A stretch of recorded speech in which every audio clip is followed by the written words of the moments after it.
This is my garage. It's the backdrop of most of my videos, unless we're out doing some kind of cool, sick drone shots. We've been here 11 years though, and this is what you end up with after 11 years of accumulating crap. I've built some shelves from like Home Depot. I've got a cabinet here full of crap, as you do over time. I built some workbenches. This one even has wheels. I've never moved it. I don't know why I put it on wheels. I thought it'd be cool to move it out here in the middle of the garage once in a while. Never did that before.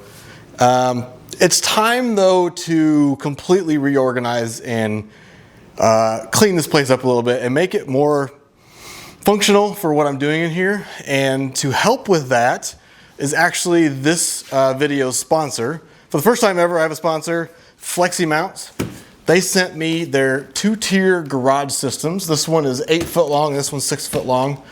And we're gonna take all that stuff down and hang these up and put everything back and reorganize it. So thank you to Fleximounts for that. More about them later. And I got a bunch of teenage buddies here to help me take all the stuff down, and then we'll do an unboxing and we'll put everything back, and presto changeo, organized garage. Let's get started.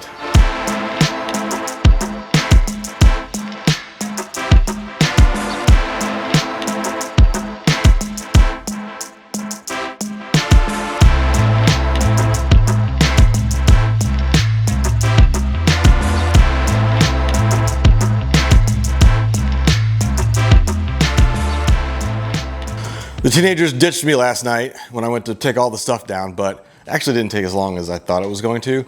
They're here now, and it's time to take all the stuff out of the boxes. So we'll start with so there's 2 models here, GR38B-2T for 2 tiers. The 8 is for the 8 foot version. So this one here, these 2 boxes, is 8 foot long. So it'll come out to here-ish and 3 feet deep. They have a 4 feet deep version. So it'll be 8 foot by 3 feet. And the other box has a 6 in it, so that's the 6 foot version. So it'll come out this way, 6 foot, and then come out 3 feet. So it should be right above this cabinet. Also, to hang these, I just grabbed a couple of 2x4s and painted them black. The rafters run this way, and this one shelf is gonna go this way. So we'll run 2 2x4s along here with some big lag bolts and hang it from that. I'll have my buddy Nate come over and help me, just because there's gonna be a lot of overhead stuff. All right, let's open up these boxes, and all of my tools are somewhere else. So, all right, we have 2 boxes. We just need to open them both. It does say 1 and 2 though, so I guess we'll start with number 1.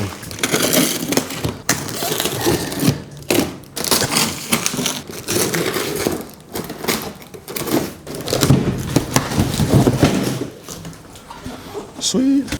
All right, well, first impressions, I mean, it's all nicely powder coated. It's all metal, of course.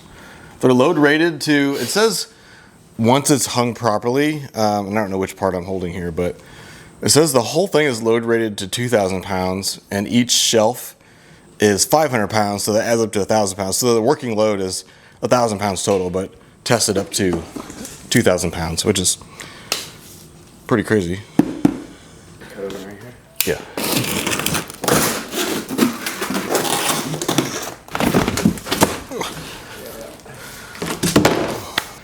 Installation template. Everything's packed in here really good. Zip ties holding everything together. That's not scary at all. Oh, don't worry. They give you a little Allen key to do it all. Perfect. That'd take you a week, bro. You'd be screwed in. We're going to cheat a little bit and use a power tools. Yep. Okay. Don't be that guy that doesn't read the instructions. Read the instructions. It's okay. I guess we'll start at step 1. Sounds right. Step 1.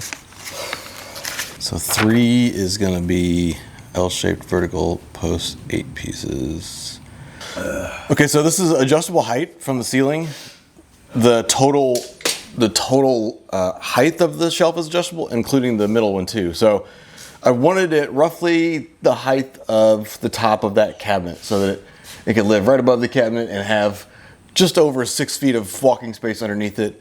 So I did a rough measurement from the ceiling insulation, and it was about 51 or so inches. So Instead of like what it shows in the instructions, bolting the two ends together, I collapse it down just a little bit to right about 51 inches. It is 1 inch increments, the holes are. So it's pretty easy to dial it into that inch. Hopefully that's the right size. If not, we'd be able to loosen the bolts, lower it down or raise it a little bit and put the bolts back in before we put anything on the shelves. So I'm gonna guess at 51. That's really close to what it should be, accounting for the thickness of the 2x4. So we're gonna assemble a bunch of these and I'll just tighten these down like this.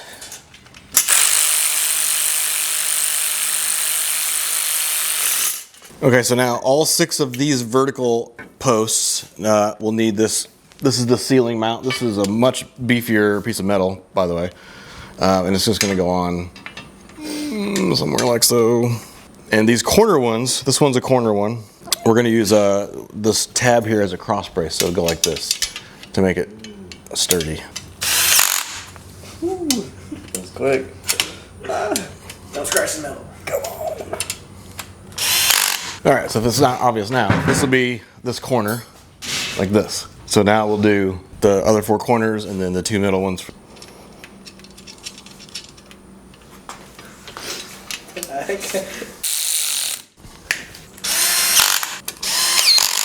What's this bad boy got headlights? So you can see in the dark. All right, it's kind of coming together. You can see what's going on now. So we've got the ceiling mounts here. So we've got 2 in the middle with these little bands here. So the basket corners will sit in there. And then those are the 2 corner ones. So, and then the 2 in the corner. So it's 8 foot long, but it's, there's 6 total posts that hang from the ceiling with the baskets that'll sit in there. So that's all ready now. The next step is to take the 2x4s, put them up on the ceiling where we want them, and bolt everything up where it needs to be. And then we'll do some measuring again just to make sure the height is right before we hang the baskets so that we can make the adjustments with the bolts if we need to. Relatively straightforward. These pieces that are left are gonna go in between each basket just to add some rigidity between each basket, and then the baskets will sit on these hook things. And there's probably 4 on each level, I would imagine. Time to hang it.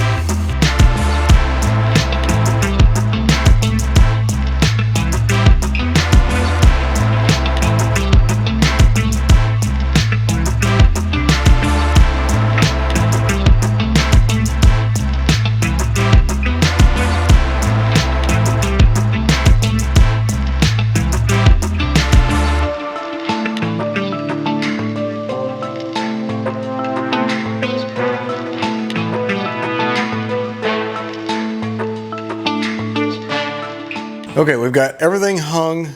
As with all projects like this, keep all the bolts and stuff loose, snug but loose, so that we can make small adjustments here and there to make sure everything lines up. So these baskets, they're gonna sit like this, and we're gonna put 2 of them together using those brackets on the floor, and then they will sit and hang from these hangers. So there's like a little indentation here, so they kind of sit in there like this all the way across. So we're gonna assemble these and start hanging all of them, and make sure we get all the small adjustments right so that everything's lined up properly, nothing's in a bind, and then we'll go and tighten everything down. So let's get these assembled. So these shelves are held together with these little brackets here that keeps the middle nice and secure because the edges are what's held by the vertical bands there. So we're just assembling these with this strip here. Seems pretty strong, to be honest. Once it's all together, it's the way all the weight's gonna be. I think it's gonna be a nice set of shelves, to be honest. If I can hit the screw.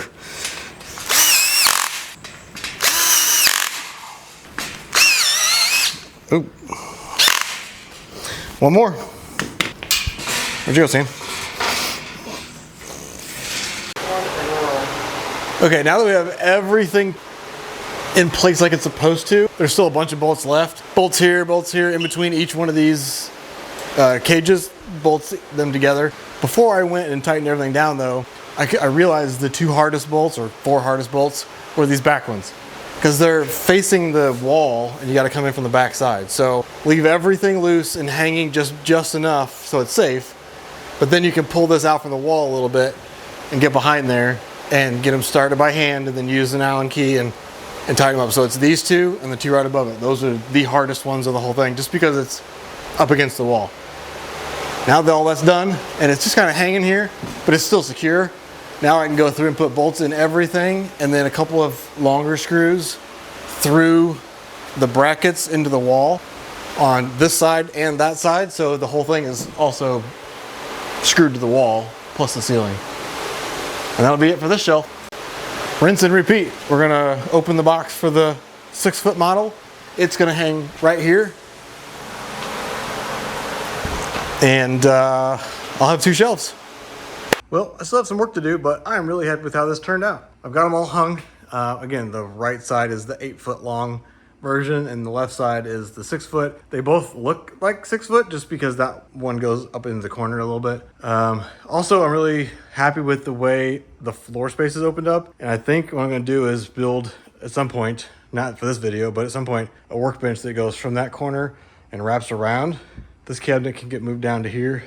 So I'll have like an L-shaped workbench there.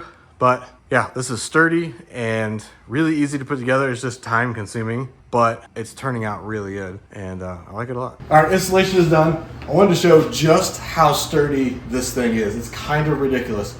Of course, I've got everything bolted to the ceiling with 4-inch lag bolts. That's overkill for most installations, I feel like, and the instructions don't call for that, but I had access to it and I wanted to just make sure this thing was hurricane proof, if you will. The other thing I also did was I took some of the lag bolts that were included with the installation kit and put 2 on the bottom into the wall on each side. And this thing is hurricane proof. Like, it's solid. And so all I did was drill through here and just run a lag bolt in and hit the stud. And that's, like I said, I just did 2. One there, and same one here, one over there. And so it's all tied together and there's not gonna be any clanging in between them or nothing like that because they are really solid. Now comes the fun part. I still have all the crap. I just need to now organize it in these nice shelves. So back to the time lapse.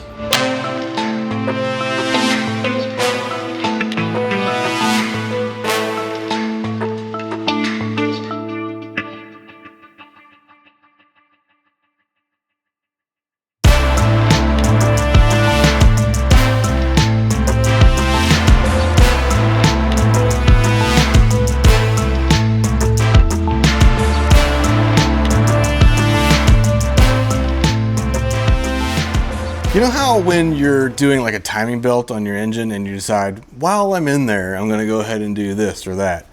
Yeah, I built a workbench. This was not part of the plan. Once I hung the Fleximounts racks and started putting everything up, this whole entire space was cleared out and I couldn't help myself. I had a blank slate, if you will, for space for a workbench, and my cameraman Connor, shout out to him, suggested that I just bring the workbench all the way around here. It was a great idea, and I'm so glad I did this. I have so much workspace now, and once I got this up off the floor, it just seemed so open in here. It made sense to not reuse my old workbench. I definitely have some more organization to do. I'm not done yet, but it's so close, and everything is so organized now and within reach. By the way, I'm a huge fan of Adam Savage. He from Mythbusters. His channel tested, he does a lot of workshop stuff. He's got a man cave, and he reorganizes and adjusts and fine tunes his workspace all the time. One of the things he says, one of the principles, is first order of retrieval, which means if I'm standing here at the workbench, whatever I can reach needs to be the most common things that I use. If it's power tools, if it's screwdrivers, if it's tools, whatever it is, those need to be within arm's reach at all times. But then as you go farther up and farther back, it's stuff that you use less and less. So all of these, I use drill bits, I use nuts and bolts and screws all the time so I can reach up and grab this and pull it off. But then in the back, there's chicken wire. Like, I don't ever use that. We used it one time. One of these days we'll use it again, but I have it. So just trying to organize things in the way that you use things takes time, because you have to actually use your shop and organize accordingly based on that. Thank you so much to Fleximounts for sponsoring this video. If you want to check out the 2-tier system, is what they sent me, there's an affiliate link in the description below. If you like this kind of content, hit the like button. Also, if you click on that link, thank you for supporting the companies that support me. All right, see you in the comments.